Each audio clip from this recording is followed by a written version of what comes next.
Before we get started, I just wanted to take a quick minute to extend my gratitude to all of the FOP community siblings, whether you're the parent of someone or if you're a sibling joining us, welcome, who may have been involved or contributed to our programming in the past. We started sibling programming in 2019 here at the IFOPA, and at first it was just a little mailing, but it's evolved, and last year for the first time we held our first ever siblings workshop for adult siblings of individuals with FOP. And I just want to say that from my perspective as the person who is in charge of planning all of these, that I, would not have been able to evolve and grow our programs in the way they have without the contribution and the involvement of all of our siblings. So this is just a photo from that conference or that workshop that I wanted to share with everyone, and just extend my gratitude to all the siblings and the parents in the community of those siblings who've helped engage and involve them in our resources and programming.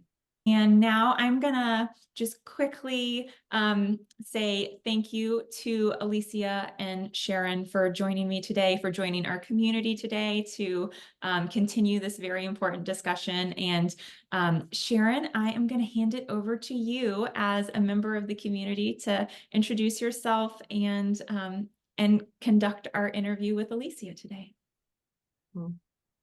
Well, thank you so much, Hope. Welcome, everyone. This is a very special time. We've been working together as a sibling community with Hope's guidance to be able to finally be here today with Alicia. It's just wonderful. So welcome, everyone. Whether you're joining us live today or by viewing the recording, we're glad you're here. For those of you who don't already know me, I'm Sharon Neumann.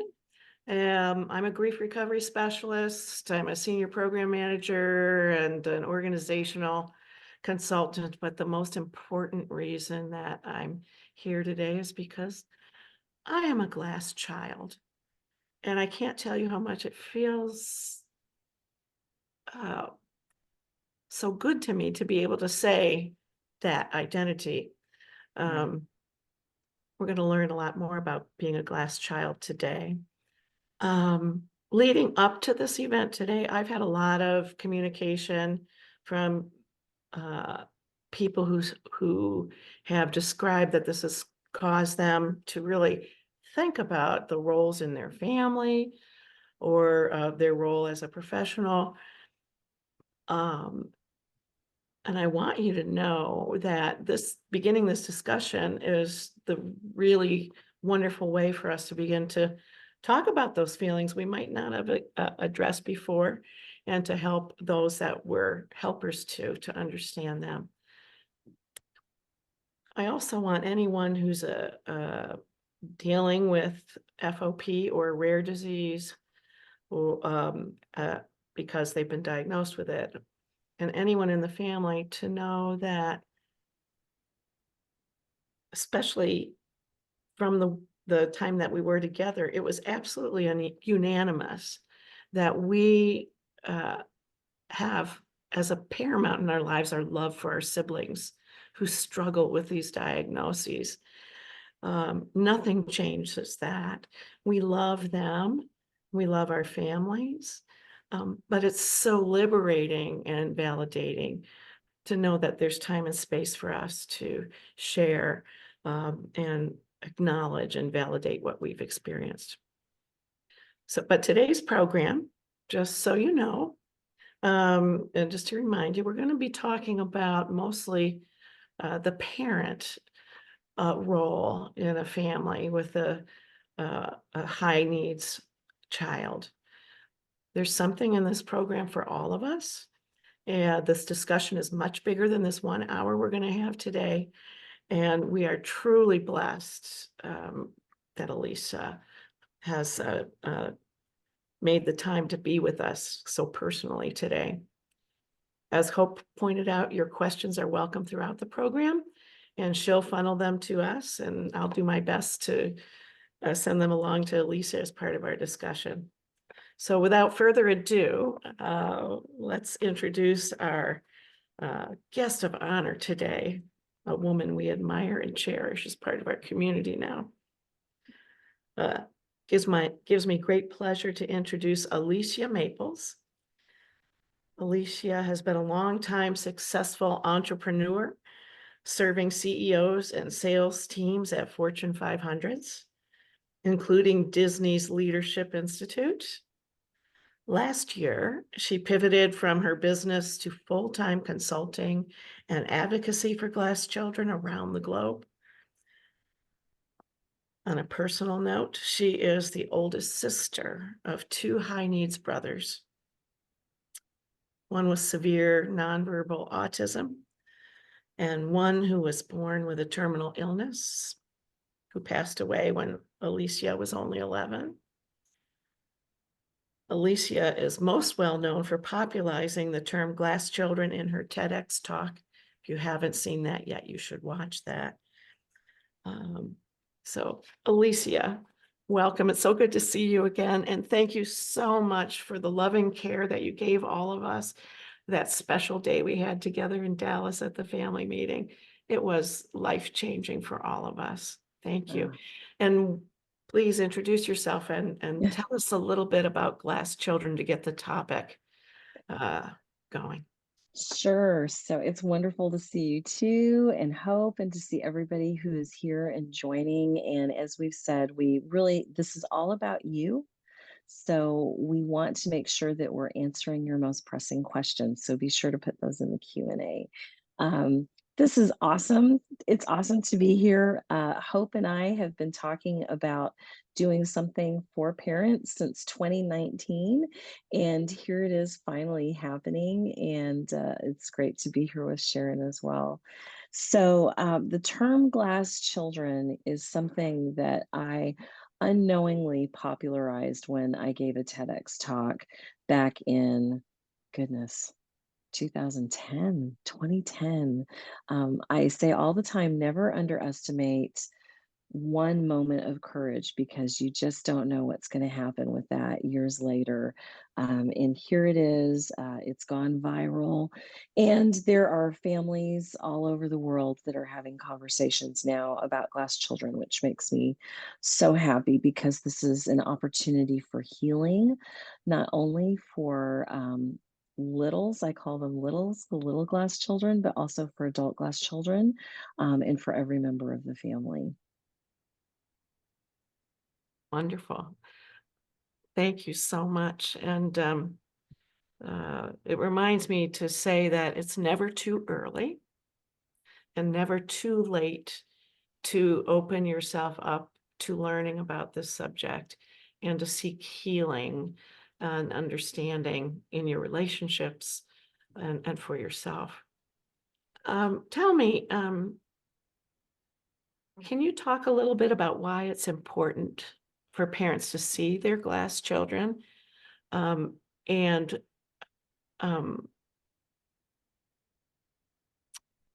the reason parents don't always recognize their glass children?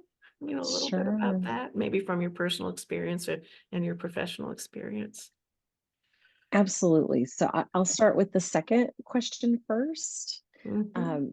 It might be helpful for everyone in case they're not familiar with the term glass child or glass children, if I explain what that is. So a glass child, there are two components to that. A glass child is someone who has a high need sibling that has received some type of diagnosis. It could be a medical, it could be behavioral, it could be cognitive. And that high needs sibling requires an extraordinary amount of attention, support, and care from the parent. So that's piece one. Piece two is the sibling, the non-high needs sibling, isn't seen. Their needs are not recognized. There's no recognition of any kind of trauma or issues. And we are called glass children not because we're fragile. We learned at a very young age to be strong. We're called glass children because we are looked through as though we are made of glass. We're unseen. So that is what a glass child is. To answer your second question, Sharon, the reason that there are a couple of reasons why parents don't recognize what's happening with their non-high needs children. One is because parents, y'all are freaking overwhelmed. Life has served something up to you that you did not expect. You are not equipped for, you haven't received training for. I don't know of anybody that when they find out that they're pregnant, that they go and take classes about, okay, what do I do if my child has some kind of an issue or disability? I mean, you don't do that. So um, you are overwhelmed. And depending on how severe the needs are of your high needs child, you're consumed with taking care of them, making sure they're okay, in many instances, saving their lives. Um, the other reason that you don't see us is because we make ourselves as small as possible. We love you, mom and dad, grandma, grandpa, and we see that you're overwhelmed. And because of that love, and the love for our sibling, we don't want to make things worse by talking about what's going on with us. We are very good at denial and at pretending. And so we are typically the good little boys and girls who have very few problems or issues. We're the good little helpers and take such great care of our siblings. And deep inside, we are dramatically hurting and experiencing trauma. And we are probably not sharing that with you. So that would be why you may not see or understand that all of your children need help, not just the one who has high needs. And Sharon, I forgot your first question. What was, I think you mostly answered it. And was it the importance, yeah, the of importance. Why is it recognizing? important? Yeah. It's important for a few reasons. One is because your other children, child or children, I want you to have this perspective. They're experiencing and seeing everything, parent, that you are seeing, except through the coping mechanism in the eyes of a child. You, as a parent, you have the benefit of life experience that has been, I'm going to put in air quotes, mostly normal, healthy, right? Your glass child does not.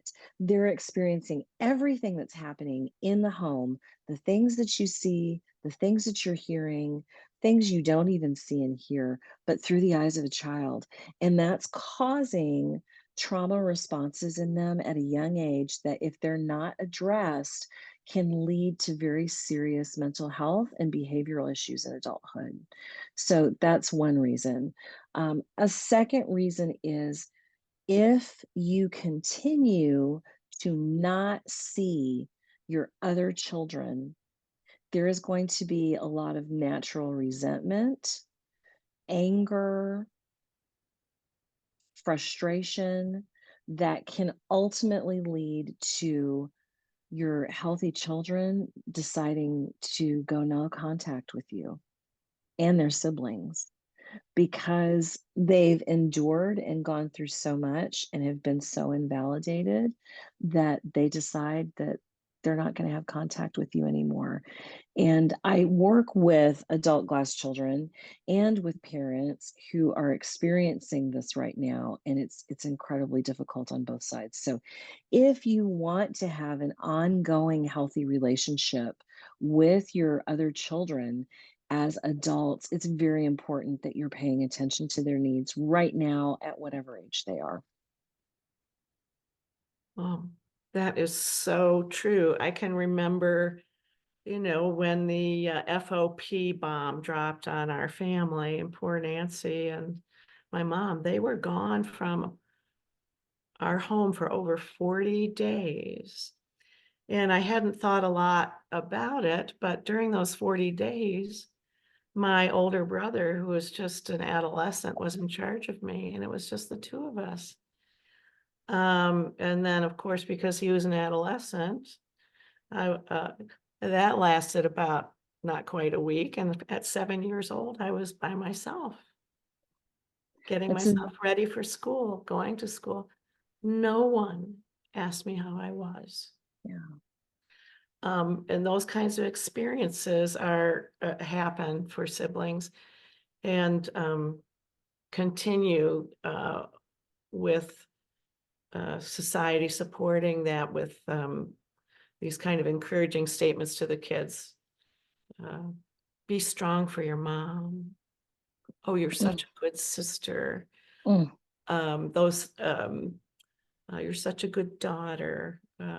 But no one dares ask you how you are.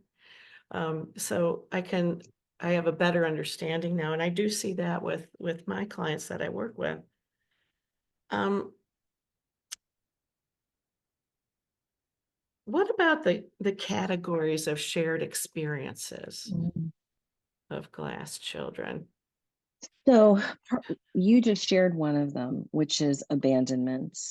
So across, really across the world, there are several categories of shared experiences that glass children have.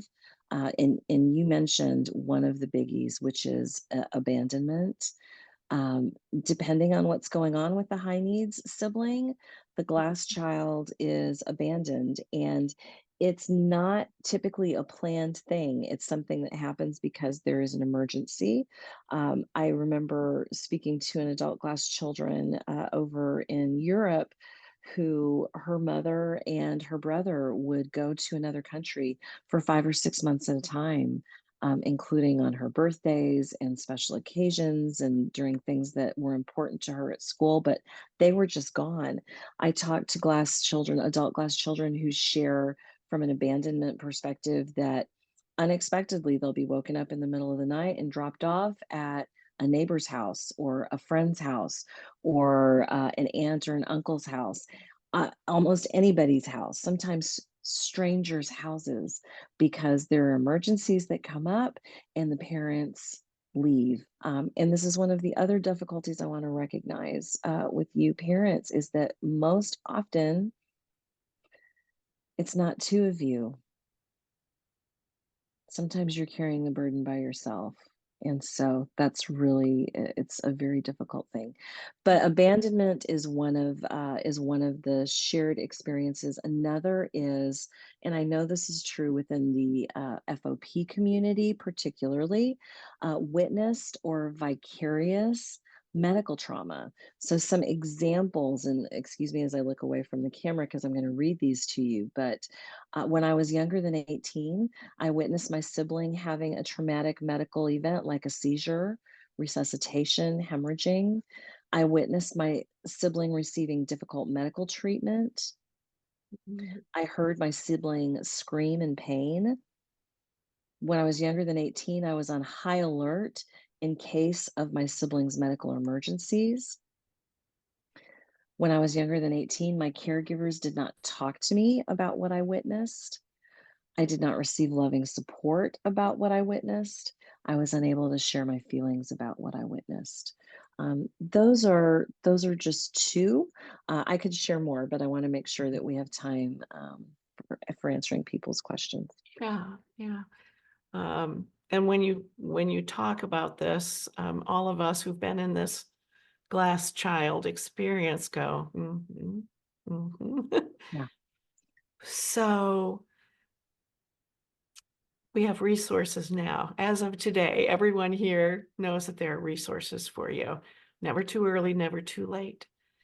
But it's important to talk about if there isn't some sort of intervention, if parents or adult glass child siblings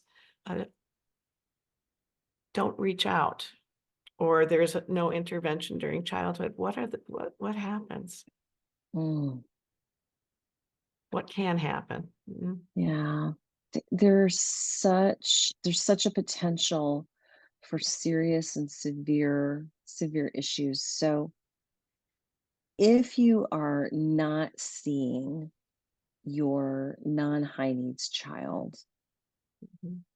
if you are knowingly, unknowingly participating in training your glass child that their needs are less important than anybody else's, Mhm. if you are shutting them down when they actually do have the courage to share something with you about how they're feeling or something that has been difficult for them. This happened with my parents all the time. It was just too much. They could not handle the idea that I needed help. I had one brother who was dying. I had one brother who had extreme behavioral issues with autism when nobody knew what autism was. One parent was on each of my brothers, and the idea that Alicia, who was behaving so well, needed help, it just blew their mind. And so when I would have the courage to say something and ask for help, I mean, I was shut down. So I want you to imagine that your children, imagine this programming that they're receiving. Their needs are less important than others. Their value and their worth is directly tied to how well they take care of other people. They are responsible for the happiness of the people in their family by by behaving well.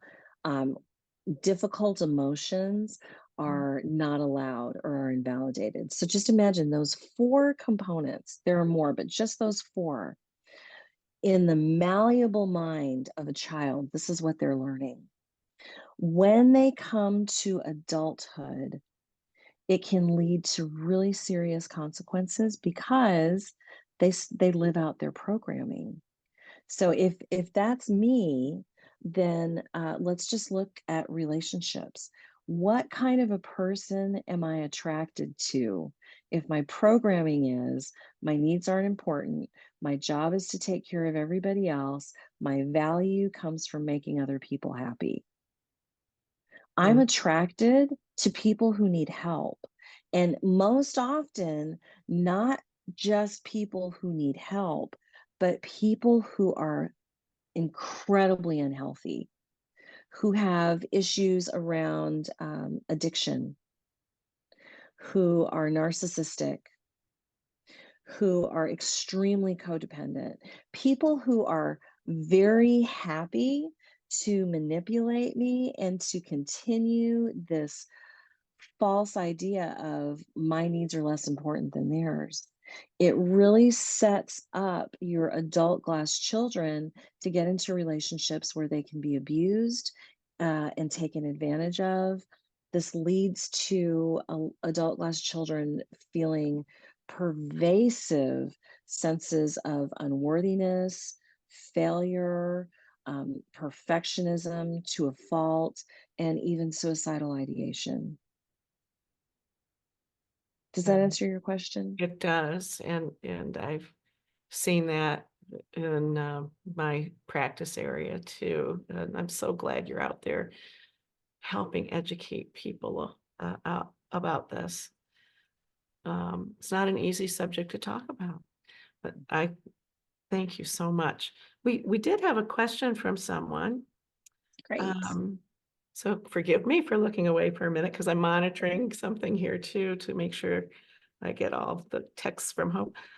What advice do you have for glass children who are now adults to help them heal and have healthy adult relationships? Mm, Such a good question. I think a few things. Number one, I would say do find help for yourself. So, finding a mental health professional Mhm. that understands your issues is going to be critical for you to heal and also to understand what may be happening in your relationships. It's not just romantic partners, it's even friendships, relationships with coworkers, with bosses, but the tragedies often come from romantic relationships, partner relationships. So finding somebody that can give you perspective, help, equip you with tools so that you feel supported in your experience. Now, I do have a lot of adult glass children who have said to me over the years, I've gone to my therapist, and my therapist has said, oh, so you're codependent. We can work on that. Here's a book. And the therapist isn't really getting the depth of the issues. And so what they have done is actually sent the link to my TEDx talk to their therapist to watch. And that seems to have worked a little bit of magic and helped their therapist understand, okay, there's a lot more at play here. Codependence is part of it, but there's a lot more at play here than just codependence.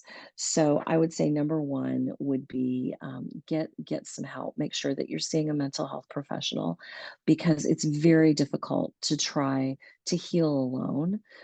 The second thing that I would say is get into a support group. And at the end, we're going to be sharing some resources, that places and ways that you can plug in and you can get some assistance. So that's number two. And then number three, if you find yourself in an unhealthy relationship, or you're feeling some of the things that I said earlier, like the pervasive feelings of unworthiness or suicidal ideation, please do not hesitate to call your country's suicide hotline. Um, I have to say this, and I'm just going to this is my version of zooming into the camera. I'm speaking to adult glass children right now. Your value and your worth are so much more than what you do for other people and how you make other people feel. Your value and your worth come from the fact that God created you and you are amazing. These other things, those are side things. Your value comes from so much more. And you may not have been seen when you were a child, but I want you to know that I see you now. Sharon sees you. The IFOPA sees you. You are seen. Thank you so much. It is surprisingly life-changing to feel seen and heard and understood, lifting that weight off your heart and emptying that emotional bucket.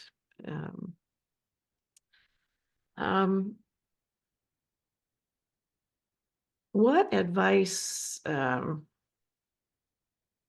I see another. Hang on a second. Oh, there we go. Okay. From a parent's perspective, how can I react when my child is approaching me with emotion? Really good question. Also, the first thing is to be validating of it. Your child's experience in this family dynamic, parent, is not your experience. It's different. It's completely different. And so when your child actually does build up the courage to talk to you about how they are feeling, one of the worst things you can do is to say, stop crying. Think about how your brother or sister feels. You should be thankful that you can walk, or that you can have friends, or that you can go to school. All of those things are invalidating of your child, and just demolishes any ownership of their feelings. So those would be don't do those. Don't say those things. Do validate what they have to say. Ask them questions. Allow them the space to express. Remember, you're frustrated, they're frustrated, and they're children. They're children. So they're not going to be able to come to you in probably the most productive of manners and say, Mom, Dad, Grandma, Grandpa, here's a list of all the things that I'm feeling, and here's why I'm feeling this way. They're probably going to come to you in some kind of an outburst. And that's okay because that's what kids do. So listen to it. Don't stop it. Don't judge them. Don't shame them. Validate. Listen to what they're saying. Ask them to share more. Remind them that it's not their job to take care of your feelings. Remind them it's not their job to take care of their siblings' feelings. It's actually your job, that you're the parent. Encourage them to share. Remind them that any feeling that they're having is okay. And honestly, this is no matter what age your glass child decides to come to you, whether they're little kids or whether they're adults. If they come to you and start talking to you about their experiences, listen to what they have to say. The second thing that I would say, this is the two most powerful words that a parent can say to a glass child who has not been seen is, I'm sorry. Those two words, acknowledging, I'm sorry. You're right. I haven't made the time for you that you've needed. I haven't been able to give you the attention that you need. I'm sorry for the things that you've had to see and experience. Hugely, hugely healing for a glass child. Yeah. Sometimes, as you're talking about this particular subject, I recall that it was a very concerned school person in my elementary school who, this was by this time I was a full year or so older from my sister's diagnosis and that initial feeling of abandonment. The school administrator called my mother in and sat her down and said, "You have two daughters."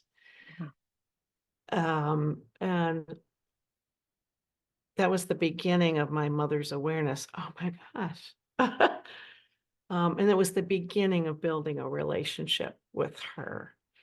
And for her making time, separate time for me and a separate identity for me. Not that there weren't lots of ups and downs over the years, but that was helpful. And now that was before there were IEPs and the kind of programs there are now that are so helpful. You may, I'll just add that if you haven't already had a conversation with the school administration or teachers of your glass child, that you might want to check in and talk about that with them and let them know that you have as much concern about them as you do your other child. Alicia, how can parents proactively approach this? How can they make sure their sibling child doesn't end up as a glass child? And do adult people support the kids from the get-go? I love this question. I love this question. All right, parents, you can't pour from an empty cup. You have to put the oxygen mask on yourself first, and then put the oxygen mask on your children. And most of you are not doing that.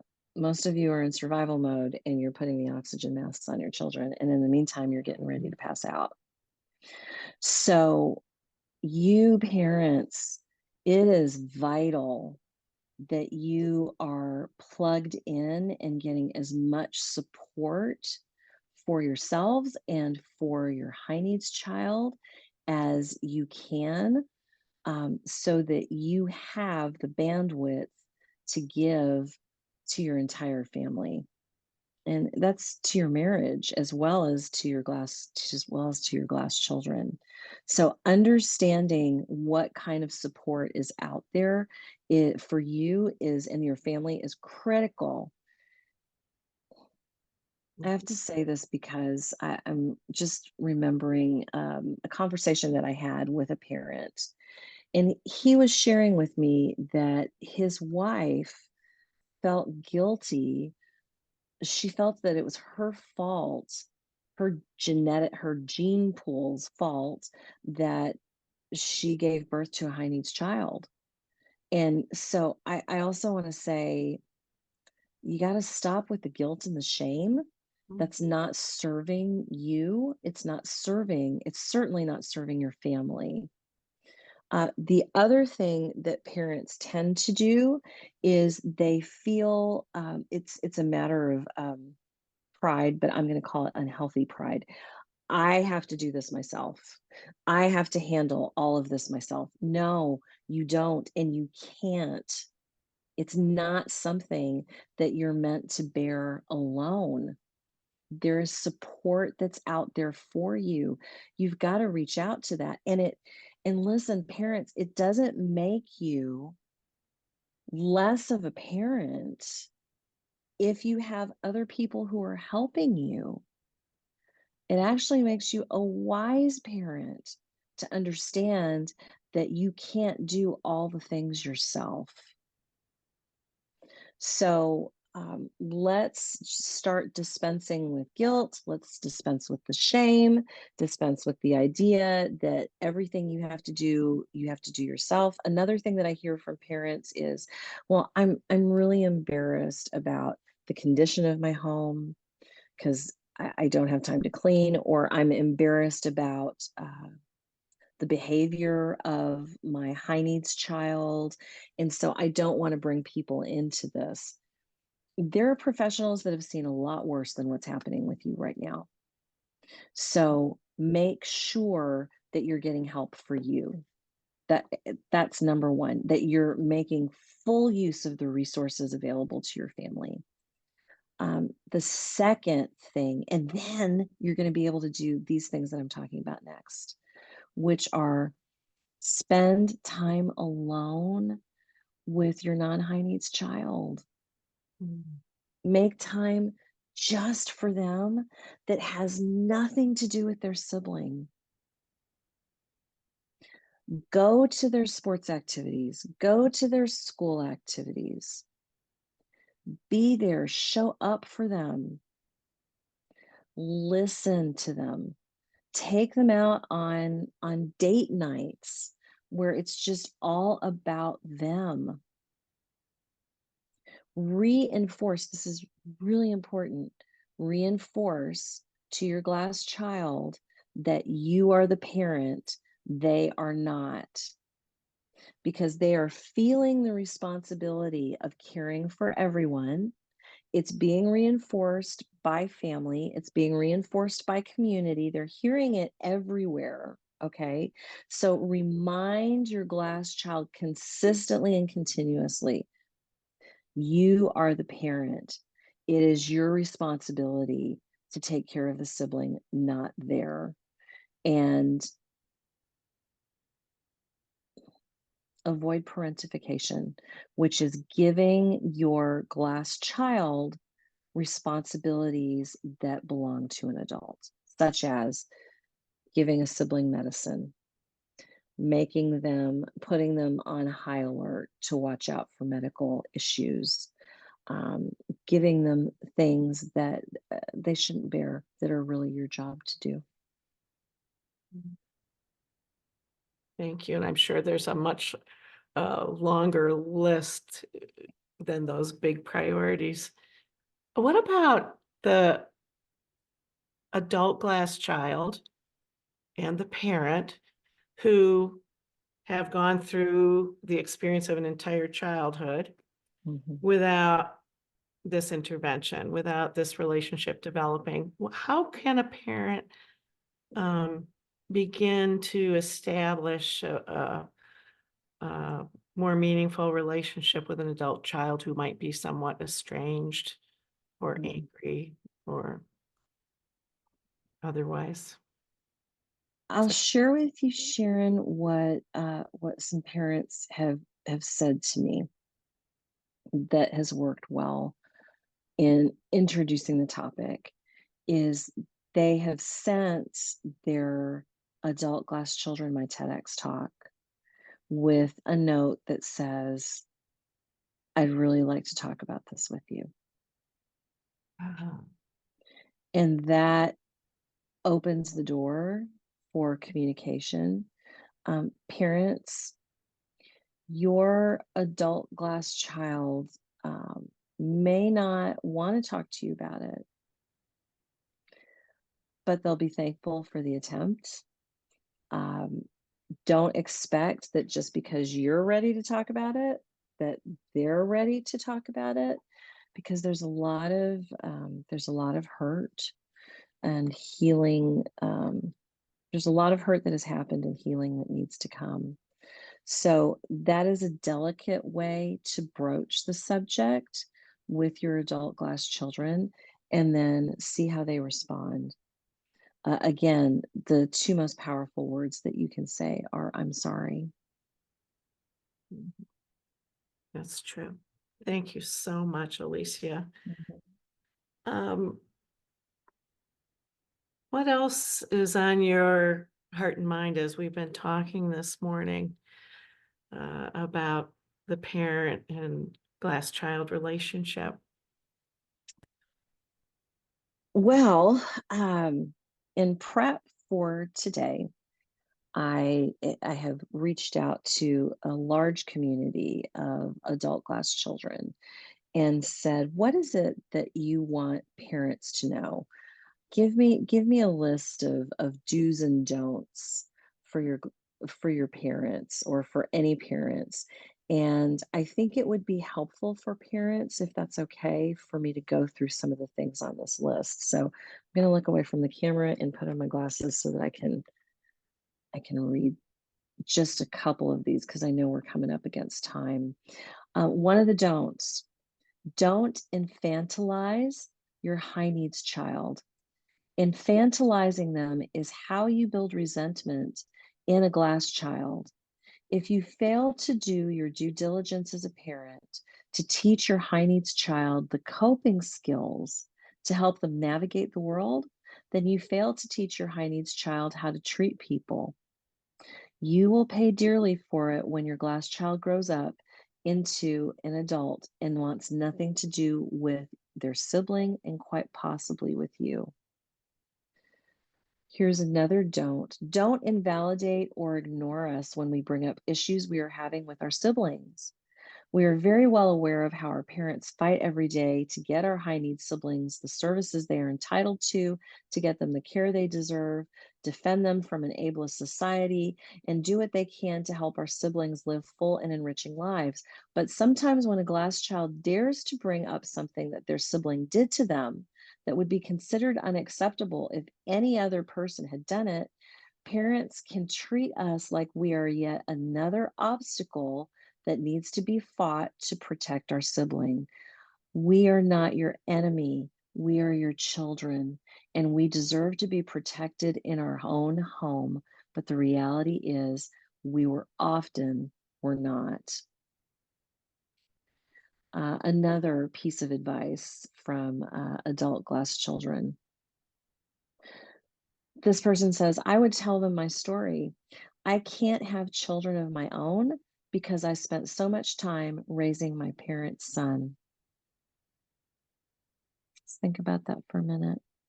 I would tell them I wasn't afraid of having a child with a disability. I was afraid of having a sibling of a child with a disability. I would tell them my parents were so worried about having one child with a disability that they ended up with two. I have PTSD due to the emotional neglect I suffered as a child. A do. Allow your glass children to make mistakes. As the younger child, I was eyed like a hawk to make sure I developed normally. And once I did, any mistake was treated as life ruining, even when I was 4 years old. Do not guilt your glass child when they don't want to be around their sibling or avoid them. And I'm going to insert my own thought here. That's normal in families that aren't high needs. Siblings fight all the time. They don't want to be around each other constantly. Do make time to go to your glass child's sports games, recitals, award ceremonies, etc. And here's the thing, listen to this part, what this person says. Even if they tell you they don't need you to come, because they really do. Do allow all of your children to express and chase their needs. This one is important. Do not wait until after your high needs child is out of the home to make up for any lost time with your glass child. You may not live to see that day when your high needs child is out of the home. And that particular person went on to share that they passed away. Their mother passed away, and they didn't get that time with their mom that they wanted to. One other one that I'll share, and then we can transition to any other questions and resources. Don't invalidate or ignore us when we bring up issues we are having with our siblings. Do give your glass child the chance to live their own life. Parents have had the sheer luck to live a significant portion of their lives without catering to a person with high needs. Your glass child has not. Even if you think your glass child is normal, your glass child does not know what normal is yet. They may catch glimpses of it when they go to a friend's or a relative's house, but they will not experience what normal life is until they move out and finally begin to live life their own way, away from their high needs sibling. So there are a lot more, but I know that we're running up against time. But those are true, real quotes from adult glass children who shared what they want parents to know and understand. Thank you so much, Alicia. This is just such a big topic. It adds more to our understanding of the whole family experience. And thank goodness to Hope and the IFOPA for helping us create some opportunities to be able to continue the discussion. And Love you. I'm going to share my screen again. Hopefully you can all see this now, so that I can hopefully help give you all some tools to walk away from today's discussion with. And I want to thank again, Alicia, for sharing those examples, and Sharon for adding your own insights and guiding us through this discussion. I'll say that I, even though my background is in working with families who've gone through diagnosis and hospitalization or the high complex needs, hearing quotes like that, Alicia, or being in workshops and hearing examples from our community members who've shared their experiences, really, I think, drives home. So I hope that, parents, if you maybe haven't thought of it from that lens, that hearing those really concrete examples helps you. And kind of, moving into the next phase now, I'd love to see you all again in our future programming. So some things that IFOPA has initiated, and some that I'm going to talk about that is community-led. We have a caregiver support group that meets every month. It's the third Tuesday of the month. And this is an IFOPA-led group. So it's actually led by a professional counseling psychologist. He really is there to help moderate discussion. But what we've seen is that a lot of times he is there when needed, but mostly the conversation is driven by those parents who are there connecting with one another, supporting one another. You all have so much of the insight that sometimes it's just coming together in a group and being able to talk through what you're experiencing and hearing someone else sort of support you or share their their thoughts that is most powerful. So we do have that. It is coming up on March 19th of this month. And then Sharon Neumann, who is joining us today, is leading on March 20th, a peer-led sibling support group. So this will not have a professional moderator. It is more of a, community-based program. It'll be held on Zoom on March 20th at 6 p.m. So if you'd like to register for that, there'll be a link in the follow-up email after today's webinar where you can either join a join link for that meeting, or you can contact Sharon for additional information.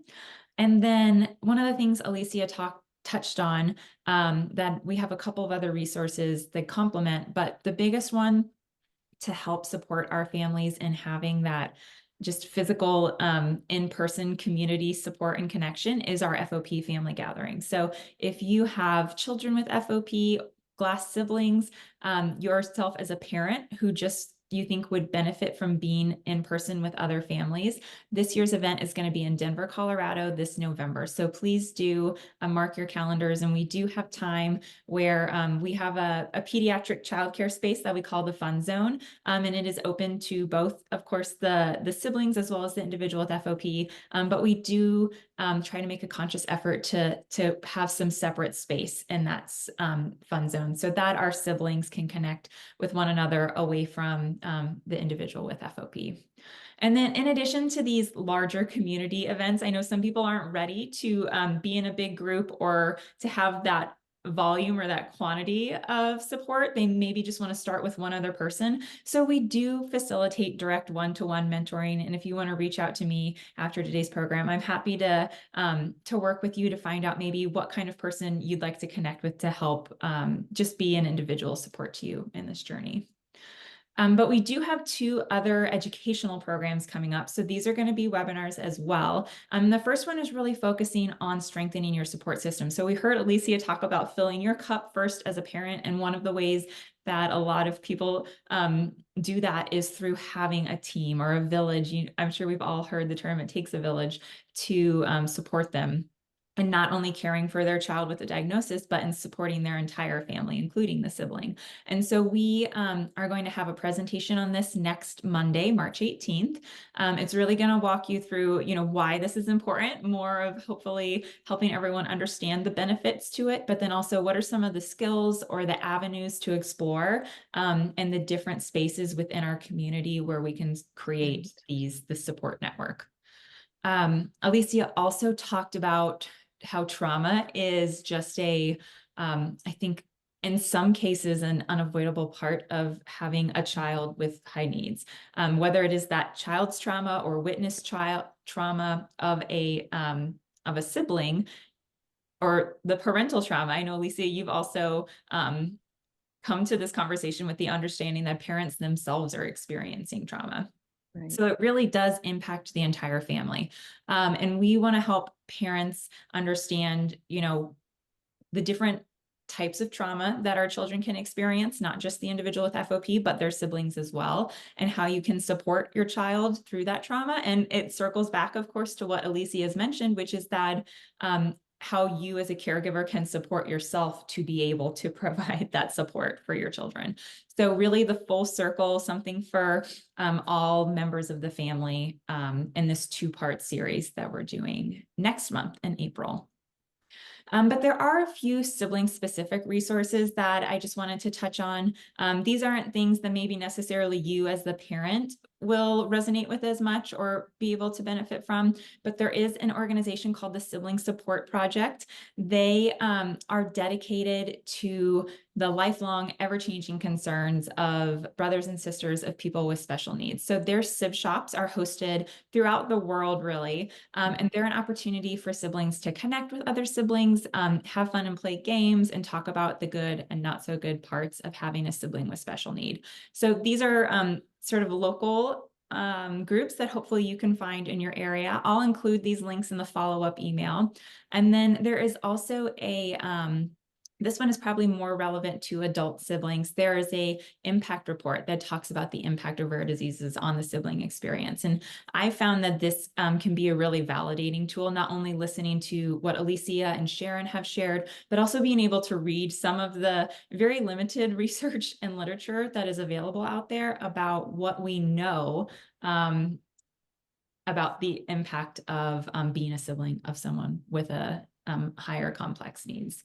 So those are some resources that I am going to be including in the email. And we do have a plethora of other recorded webinars or handouts that I will include in the email as well. I didn't put them all in the slide for time's sake and bandwidth's sake, as we've all heard some incredible information today. But do keep an eye out for that, as I'll be sharing a good library of resources. I think in closing today, we just wanted to make sure that if all of you felt the need, you had Sharon and Alicia's contact information. And I know that this isn't something that we feel can be addressed in really a one and done sort of approach. And so we have one other poll that I'm going to launch here. And we'd love to hear from all of you. Hopefully you can see that pop up on your screen now.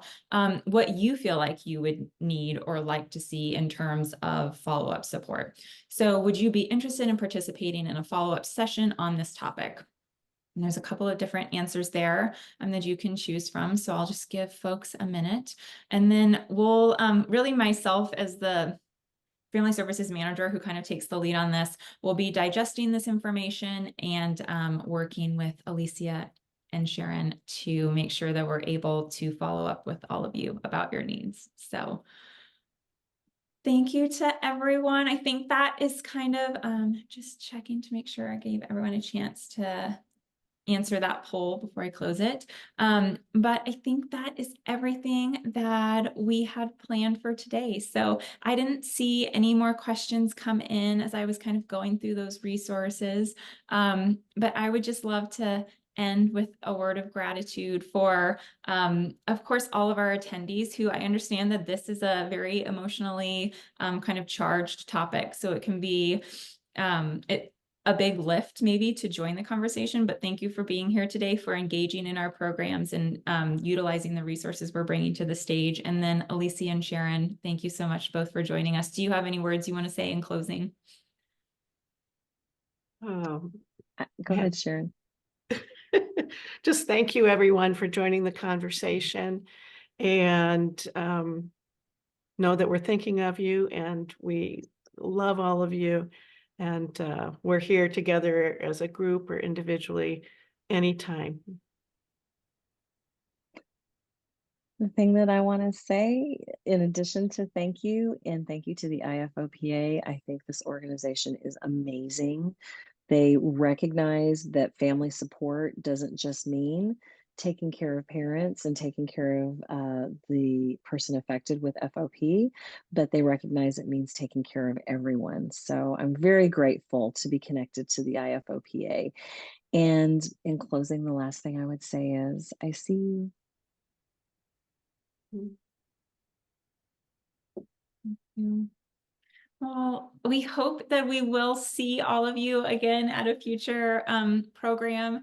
And we have some great resources coming up over the next month. So please do stay tuned for that email and a survey about today's program. And we look forward to seeing you all there.